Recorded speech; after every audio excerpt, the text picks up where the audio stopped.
Olá, bem-vindos a mais uma viagem na história. A nossa jornada de hoje nos leva à Baía de Juminda, no Mar Báltico, onde uma tragédia ocorreu durante a Segunda Guerra Mundial.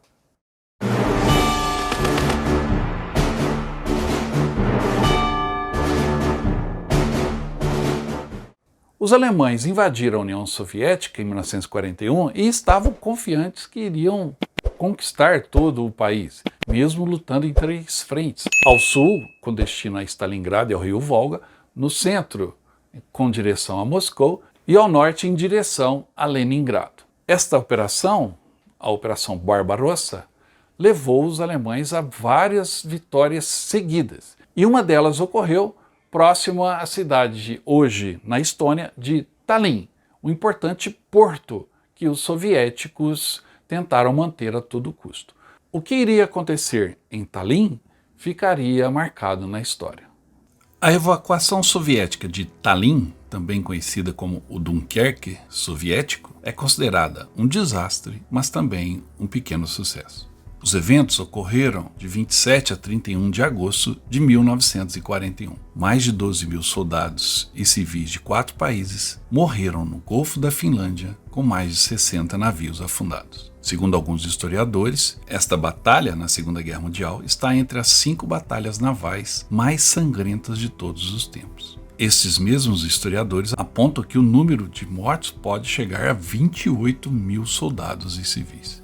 No 70º aniversário, em 25 de agosto de 2021, da Batalha de Juminda, o presidente da Estônia, onde está localizada a Baía de Juminda, disse em seu pronunciamento no monumento dedicado à batalha: o número de vítimas que pereceram no desastre de Juminda é um dos maiores conhecidos na história da guerra marítima. Essa tragédia anunciada teve seu prenúncio em 1940, quando, sem disparar um tiro, a União Soviética invadiu os estados bálticos da Estônia, Letônia e Lituânia, independentes há pouco tempo. Estes países, situados na costa sul do Golfo da Finlândia, foram todos absorvidos pela União Soviética, sem nenhuma reação naquele momento conturbado.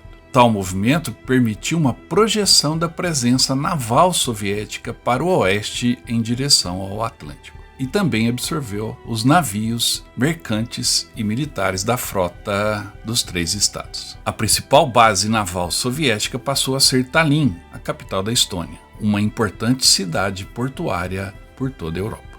Em 22 de junho de 1941, a Alemanha invadiu a União Soviética, e um dos caminhos da Wehrmacht passavam por Tallinn. O ritmo acelerado da invasão alemã na União Soviética pegou o alto comando soviético de surpresa. Enquanto as tropas alemãs avançavam rapidamente para o leste, através dos estados bálticos, as bases navais soviéticas começaram a cair como dominós. Os navios da marinha em fuga estavam sendo empurrados para o leste, para o Golfo da Finlândia. E em meados de agosto de 1941, Tallinn havia se tornado a base naval soviética mais ocidental no Mar Báltico. Como era inferior à marinha soviética, os alemães e seus aliados finlandeses começaram a colocar extensos campos minados em locais estratégicos no Mar Báltico e no Golfo da Finlândia. Em menor número e menos armados, os alemães e finlandeses dependiam fortemente de minas para anular a vantagem soviética e protegerem suas próprias rotas marítimas. Dirigindo-se para Leningrado, o grupo de exércitos alemão do norte afastou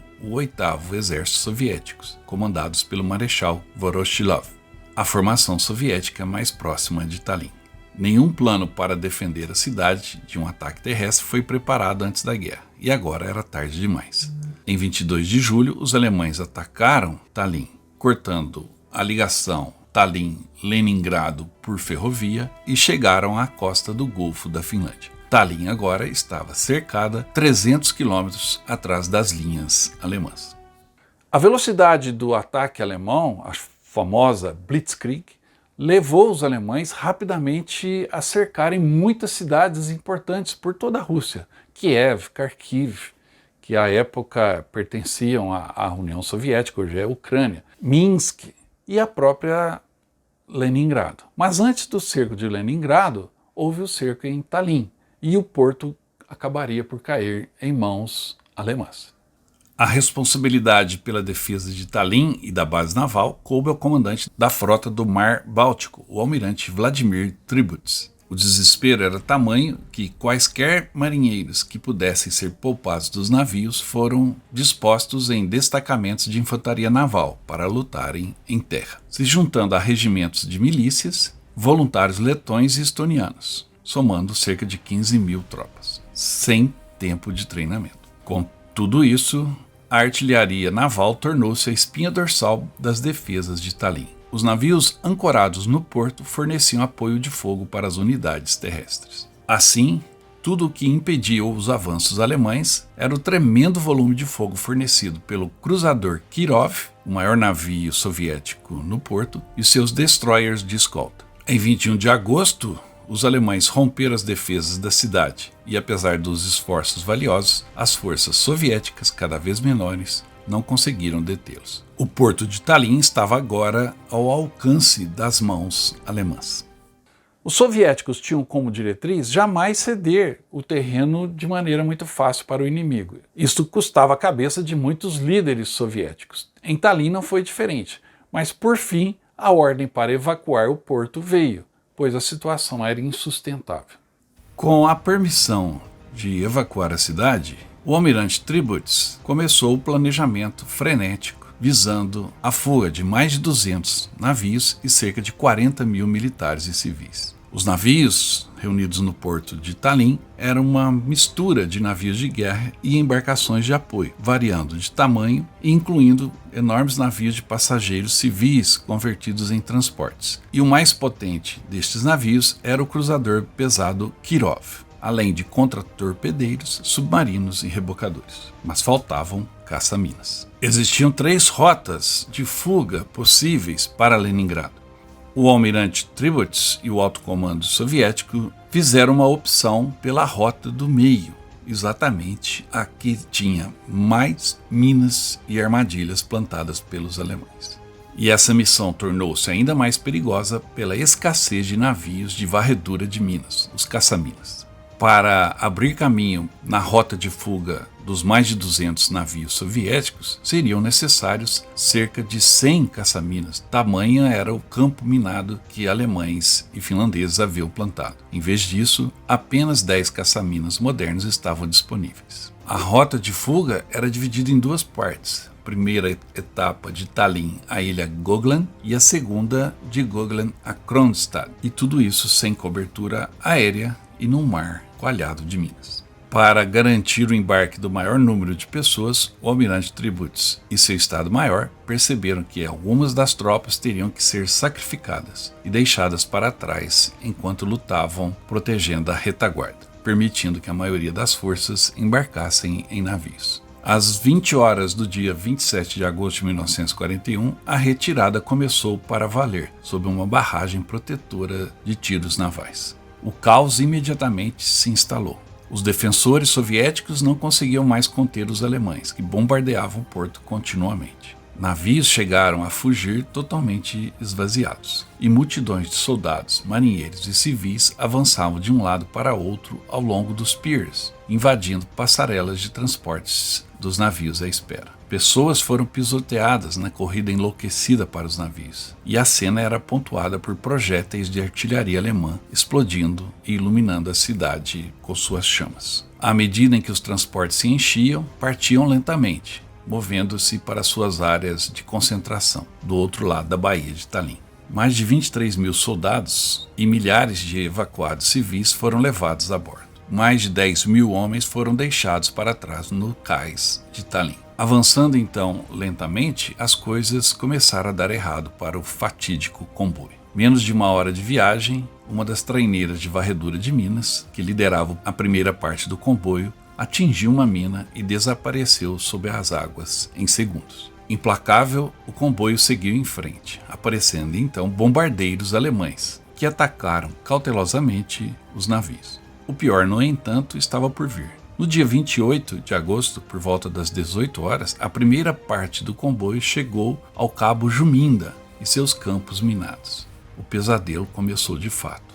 O transporte Ela, um navio de passageiros convertido em transporte militar, atingiu uma mina e começou a afundar. um rebocador tentando ajudá-lo, mas sobrecarregado de passageiros, também atingiu uma mina, se desintegrando. Dos mais de 1.000 passageiros e tripulantes a bordo do Ela, menos de 100 foram resgatados. Os aviões alemães então intensificaram seus ataques. O transporte Virônia, um transatlântico convertido, foi atingido. O navio de resgate Saturn também foi alvo dos aviões alemães. E o quebra-gelo Voldemars foi atingido por uma bomba e afundou rapidamente, enquanto os caça-minas tentavam desesperadamente manter um canal de 200 metros livre. Os navios manobravam e atingiam as minas. Não havia segurança em lugar nenhum. Por volta das 22 horas, o submarino S-5 atingiu uma mina e desapareceu sob as ondas. O mesmo acontecido com o contratorpedeiro Gordiv. À medida em que mais e mais navios afundavam ou ficavam inutilizados, as partes dos comboios perdiam coesão e se misturavam. E a matança continuou. A fragata Tisicon afundou e 15 minutos depois, outro contratorpedeiro, o Slavny, foi danificado. O mesmo acontecendo com o destroyer Artyom, que também afundou. O destino dos homens feridos e imobilizados sob o convés em compartimentos em chamas ou água gelada dos navios atingidos era particularmente aterrorizante. A água gelada do Mar Báltico também contribuía. Centenas de marinheiros foram arrancados da morte certa ao serem resgatados na água por outro navio que os socorriam. Preocupados com ataques de torpedeiros alemães e finlandeses, os navios soviéticos abriram fogo 2 vezes contra um grupo de pequenas embarcações que corriam em direção à frota. Na realidade, eram navios soviéticos que estavam tentando ajudá-los na difícil travessia. O incidente de fogo amigo resultou em um torpedeiro soviético sendo atingido diretamente e se desintegrando. Na madrugada do dia 29 de agosto, o bom tempo significou o retorno dos bombardeiros alemães. Mas por volta das 17 horas daquele dia, o primeiro grupo, comandado pelo cruzador Kirov, chegou a Kronstadt. Estes navios de guerra abandonaram os transportes para chegar mais rapidamente ao porto seguro. E enquanto um número de aviões alemães perseguia estas embarcações, outros concentraram-se nos transportes civis indefesos, que, assediados por bombardeiros de mergulho alemães, conseguiram chegar até a ilha de Gotland, desembarcando os passageiros, antes que as bombas alemãs pudessem mandá-los para o fundo do Golfo. Sob uma chuva de bombas alemãs, os transportes continuaram sua corrida para a segurança. Mais de 10 navios de transporte foram atingidos. O resultado é que os eventos em Tallinn foram comparáveis à evacuação aliada em Dunkirk,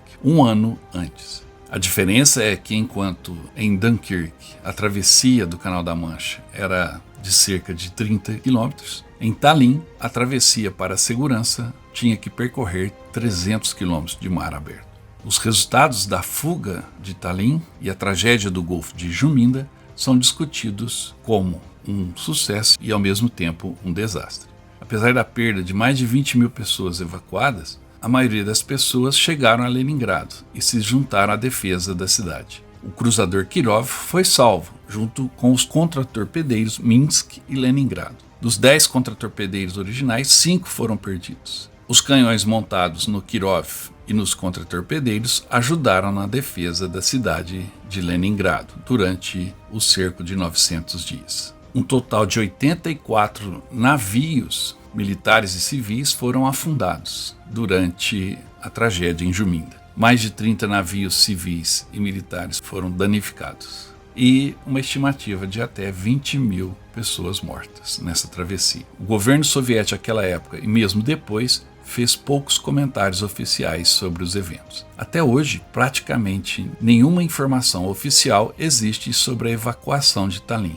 Mas o povo da Estônia, próximo ao Golfo de Juminda, ergueu uma série de homenagens e memoriais. E os líderes desse país sempre prestam homenagem às milhares de vítimas da tragédia em Juminda.